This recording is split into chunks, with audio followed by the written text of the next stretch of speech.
We may think of cheddar as the most run-of-the-mill cheese. But in England, the birthplace of cheddar cheese, it's part of the national identity. And back in October, there was a big cheddar heist. Now, you're going to think I'm joking, but I'm not. There has been a great cheese robbery. That's British celebrity chef Jamie Oliver. The Great Cheese Robbery he's referring to is about 22 tons of cheese that was stolen from Neal's Yard Dairy, a UK cheese dealer.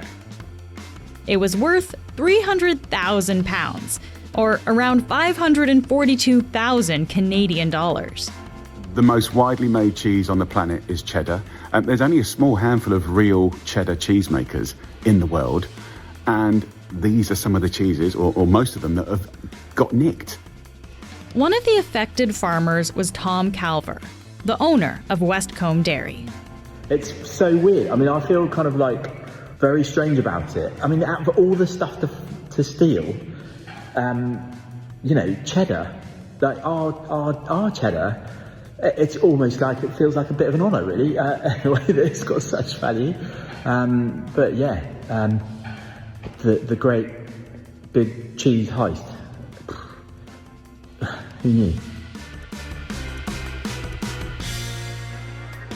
Paul Waldie is the Globe's Europe correspondent, based in London. Today, Paul is on the show to walk us through how the great cheddar heist unfolded. I'm Menaka Raman-Wilms, and this is The Decibel from the Globe and Mail.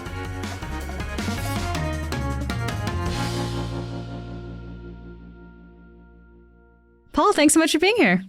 Glad to.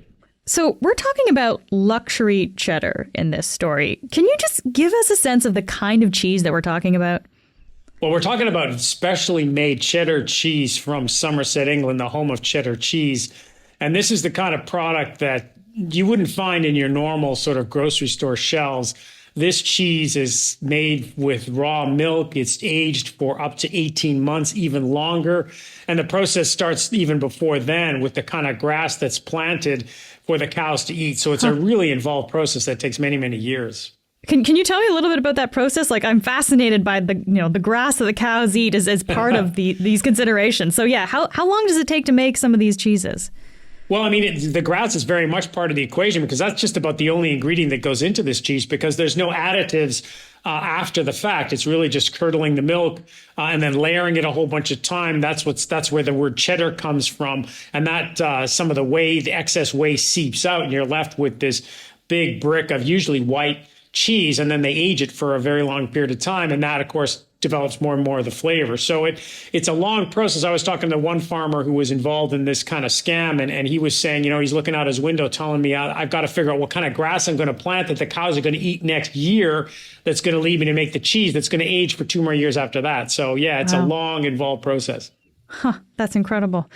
Okay, so this theft that we're talking about here, this actually happened back in October, and it involved a cheese dealer called Neal's Yard Dairy in London. So just explain for us, what is Neal's Yard?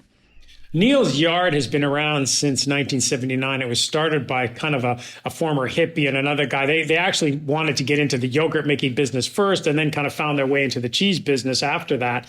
And they became real advocates of British cheese. They went around to different farms to try and help them develop new products. And they really were at the forefront of getting these kind of artisan cheeses out to the market. They now have 3 stores in London, and they have another dealership that they run out of London as well. And they ship cheese pretty much across the UK, but also around the world. And they really have put Britain's cheddar cheese back on the map, or certainly the artisan side of it anyway. Okay. So let's go back to October then, when this whole thing kind of went down. How did this whole cheddar scam start?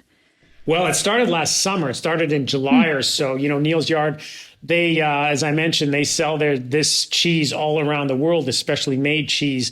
And they were at a show in France. They'd met a guy that they dealt with before, a company they dealt with before. And then when they got back, they got an email from somebody who claimed to be representing that company. And they were representing a bunch of retailers across France. And he wanted to order a bunch of cheese. He wanted to order 22 tons of cheese, which is an awful lot. But, Neal's Yard took the order at face value and went out to different farmers to see if they could fill it. They had to go to 3 because, of course, that was such a big amount. Yeah. Keep in mind that one of the farms that makes this stuff only makes about 90 to 100 tons a year. So 10, which is about, 10% of their production. So it was a big order. Can I ask you, when you say like 22 tons of cheese, like visually, how much cheese are we talking about?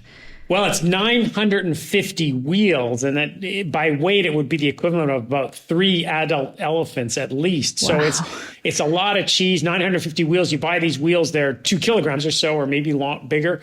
950 wheels fills up a couple of van loads. So it was a lot of cheese. Okay. Yeah. So massive order, it sounds like 22 tons, but I guess not kind of out of the scope of what's normal. Like, did that kind of large order raise any flags?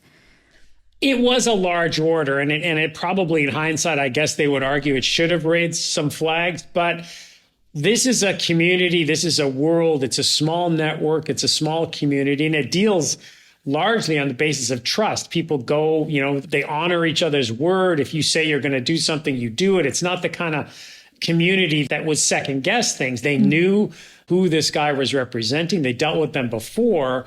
They weren't so much sure about him, but he knew everything about the cheese world. He spoke their language, so they had no reason to doubt him. And based on the way that, they do their sales in the past, and people make orders, they take them at face value and work out the paperwork later. And that's what happened in this case. Okay, so Neal's Yard finds like farmers to then fill this order. So which farms does he go to? And can you just break down, I guess, how much cheese are they each contributing here? Well, they went to 3 farms. One, Westcombe, provided 10 tons, so about half of the order. And then the other 12 was split between 2 other farms. And these are, they make really expensive high-end cheeses here. This wasn't just kind of one variety of cheese. It was a whole bunch of different varieties. And, Pitchfork alone, one wedge of Pitchfork can cost you about $20. So this is expensive cheese. This is the kind of cheese that they've had on their shelves in their warehouses aging for 15, 18 months. So the fact is that they didn't have a lot of this on hand because, they're rolling over their inventory all the time. But they did have the 10 tons, Westcombe did, and the others did have the 6 tons each. So they all managed to pull together what they could to fill this order. Okay. All right. So they get these 3 farms ready to fill this order. Then what happens? Well, then what happened was, so Neal's Yard goes back to this guy and everything's all set. They got the order ready to go. They've done some paperwork. They've done the contract. In fairness to Neal's Yard, they looked over everything. Everything looked fine. And again, keep in mind, this is a trust-based industry. So this is not sort of a typical arrangement that a company might make with a stranger they're dealing with, or who they thought was not a stranger. So they get the order put together. The person on the other end sends a delivery truck for the first batch. That goes out. Then the second batch, the remaining amount, Neal's Yard is told to deliver to a warehouse in North London, which probably should have raised red flags because that was a warehouse they weren't accustomed to dealing with. So it was a bit new, but then again, they took everything at face value and sent the cheese to the warehouse. Okay. Did they get paid for any of that? What happens next?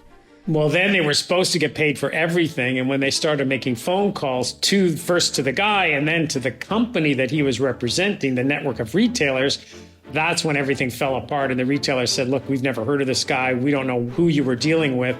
And that's when they found out that they'd been scammed. We'll be right back.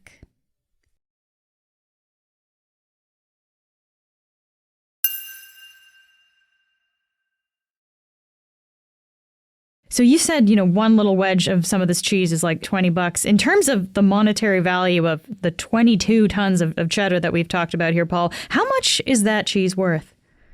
Well, it was worth about 300,000 pounds, more than 300,000 pounds, so over $500,000 Canadian. Now, the one thing Neal's Yard did is because they've dealt with these farmers so much over the years, they deal with 40-odd farms and different varieties of cheese all the time. They paid them out. They reimbursed the farmers for all their costs, so they've taken the full hit on this.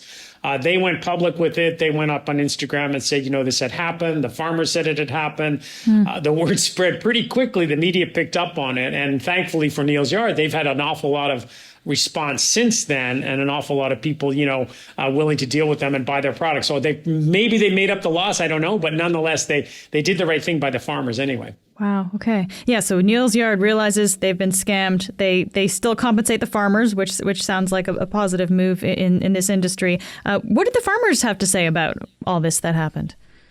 Well, I mean, they were stunned. I mean, they thought in a backhanded way, maybe this is a compliment that somebody would want to steal their cheese or scam Neal's Yard out of their cheese, that it was actually worth that much, it was like a fine wine or something.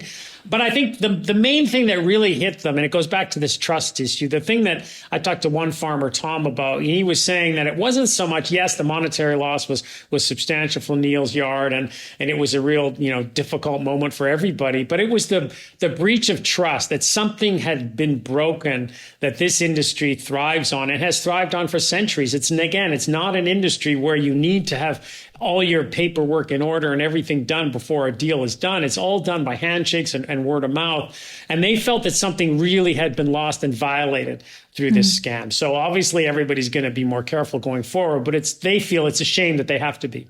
Yeah. Wow. What was the reaction? I guess I'm just wondering, kind of, the broader public in England in particular. What was the reaction to this kind of theft? Well, it was huge. It got an awful lot of attention here. I mean, keep in mind, cheddar cheese, right? That's England. That's the heart of England. Cheddar, the town of Cheddar is in England. Half of the cheese eaten in this country is cheddar. It's a big export. It's a big protected industry in terms of the European Union. So cheddar cheese is a big deal in England. And this was of huge public interest. Jamie Oliver, the celebrity chef, got involved, and he put out an Instagram post telling chefs around the world to beware and be on the lookout for this cheese if it pops up anywhere. Other celebrities got involved. As I mentioned, Neal's Yard was inundated with calls of support and calls for help. So were the farmers. So, it caused quite a lot of media attention, not just here, but around the world. Yeah. Well, it does sound like kind of something you wouldn't expect, right? You don't really expect to hear about a cheese theft, and especially not something on this scale. Well, that's it. I mean, the scale was enormous. The way it was done, this wasn't a bunch of people breaking into a warehouse and then loading up a van and driving off with it. This was a sophisticated scam that played out over several months. So somebody went to an awful lot of effort to get this amount of cheese out of Neal's Yard. I suppose that's the only way you're going to get 22 tons of cheese is through a scam like this. That's what obviously caught so much of the public attention. Can you tell me a little bit more about kind of the sophistication that must have been behind this kind of theft? Because it sounds like they really did kind of work the networks that, this is how these deals are usually done. So I guess, how did they get this kind of knowledge? How do they maybe know how to do this?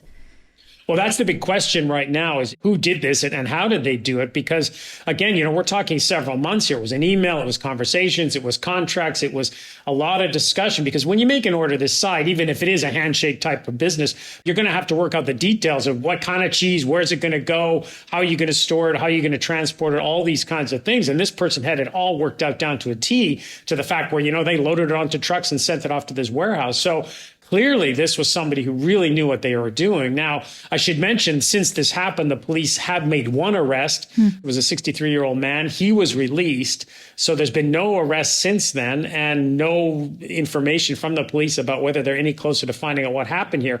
We don't even know if it was somebody in Britain who pulled this off or somebody in France who pulled this off. At this point, there's a lot of questions unanswered. But yeah, this was a very sophisticated operation. When we think about food theft in this way, Paul, how common is it to hear about food on this scale being stolen? It's not uncommon, and I think there's two types of theft that goes on. One is kind of just the random theft of food items that people are just stealing, maybe to eat or to make a really quick sale on. But then when you get into this kind of higher end type of product, you're really stealing artwork, fine wine, expensive cheese. It's kind of in the same network of what you're stealing and how you're going to try and get around it. We have seen the makers of Parmesan cheese. They had a $7 million worth of cheese stolen a few years ago. They've gone to the length of actually putting edible chips, microchips in their wheels of cheese so that they can track where they're going. We've seen it in Canada, the maple syrup heist not that long ago. That was like $18 million worth of maple syrup. So we have seen these kinds of things before, but I think this is the whole other level where you're stealing something that has real value, like a luxury product. And also, the rarefied cheese market has been growing exponentially in recent years. There's been huge demand for it. Consumers' tastes are changing. So it's a big market. It's a rising market. And, these guys can charge a fair premium for their product, given the demand that there is out there for it right now. Yeah. Wow. It's interesting. I just think about, how often we've talked in the last couple of years about how expensive food has gotten, just regular groceries. But of course, all food has really inflated in price to an extent. I guess I just wonder if that plays into that, the fact that these things cost so much more now. And I don't know, maybe we're seeing these kind of thefts not necessarily as a result, but maybe in response to these high costs.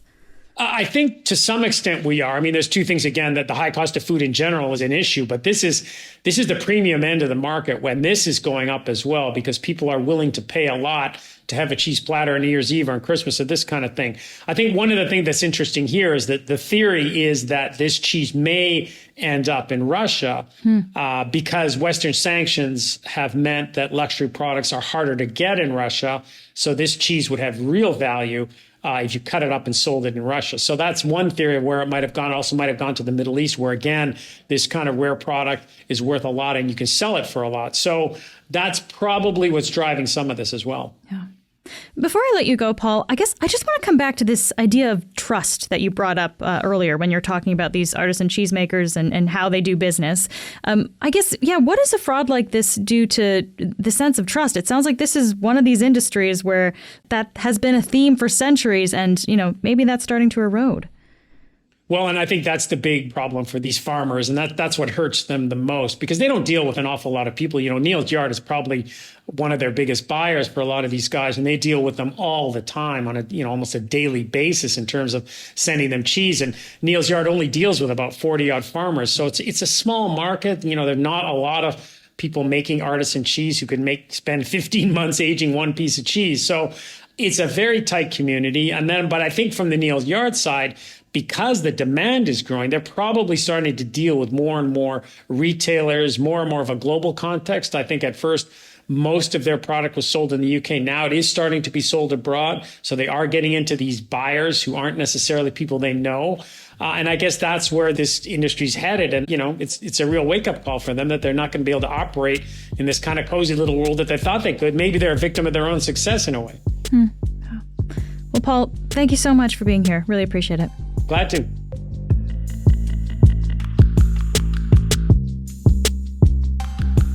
That's it for today. I'm Menaka Raman-Wilms. Our producers are Madeline White, Michal Stein, and Ali Graham. David Crosby edits the show. Adrian Chung is our senior producer, and Matt Frainer is our managing editor. Thanks so much for listening, and I'll talk to you soon.